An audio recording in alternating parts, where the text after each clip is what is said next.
मेरा नाम सीमा है। मैं अपने मोटापे से परेशान थी। शादी के 2-3 सालों में ही मेरा वजन काफी बढ़ गया था और मैं पहले से दुगनी मोटी दिखने लगी थी।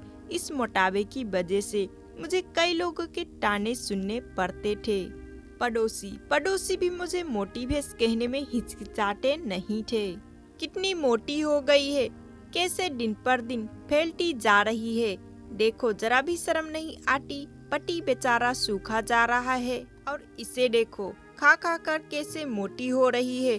कुछ इस तरह की बातें अक्सर मेरे कानों में पड़ जाती थी। स्वभाव से हंसमुख मैं इन बातों को इग्नोर भी कर देती, लेकिन मुझे ज्यादा दुख तब होता था जब मुझे खुद सास और ननद मुझे मोटापे के लिए मुझे ही दोषी ठहराते और भला बुरा कहते।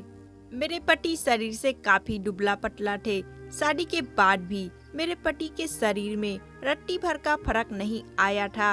हालांकि मैं मोटी होती जा रही थी, बल्कि मैं तो अपने पति से भी कम खाना खाती और दिन भर घर के सारे काम करती थी। अपने मोटापे की वजह से चाहे किसी भी काम में कितनी भी दिक्कत हो, मैं उस काम को कभी अधूरा नहीं छोड़ती थी। मैं घरेलू नुस्खे और कई तरह के उपाय करके अपना मोटापा कम करने की कोशिश की थी, लेकिन शायद मेरे शरीर के हार्मोन ही थे जो मुझे मोटा बनाए रखे थे। मेरे पति को मेरे मोटापे से कोई परेशानी नहीं थी। वो तो बेचारा अपने बिजनेस को संभालने में व्यस्त रहते थे।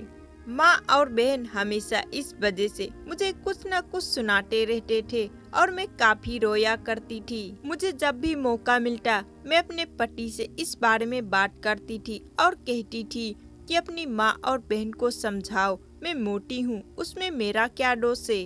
पूरी दुनिया मुझे कुछ भी कहे, मुझे फर्क नहीं पड़ता, लेकिन जब मेरे अपने मुझे भला बुरा कहते हैं तो मुझे काफी दुख होता है। ऐसे ही दिन बीतते चले गए। एक दिन मेरी सास ताजी हवा लेने के लिए जब टेरेस पर गई हुई थी, तब वापस लौटते समय उनका पैर फिसल गया और सीढ़ियों से गिर गई। भाग्य से वो बच गई, लेकिन उनके पैर पर बड़ा फ्रैक्चर आया। उनको अब एक जगह से दूसरी जगह जाने में भी काफी दिक्कत होने लगी। बिना किसी के सहारे के वो कुछ नहीं कर पा रही थी। जिस मोटी बहू को वो रोजाना ताना मारती थी, आज वही बहू उनका हर काम कर रही थी और उन्हें एक जगह से दूसरी जगह ले जा रही थी। उनका खुद का वजन भी 75 किलो का था, जो उनके बेटे अनिल के लिए भी उठा पाना संभव नहीं था। उनको विचार आया कि बहू शरीर से भरी पूरी नहीं होती तो आज उनका क्या होता।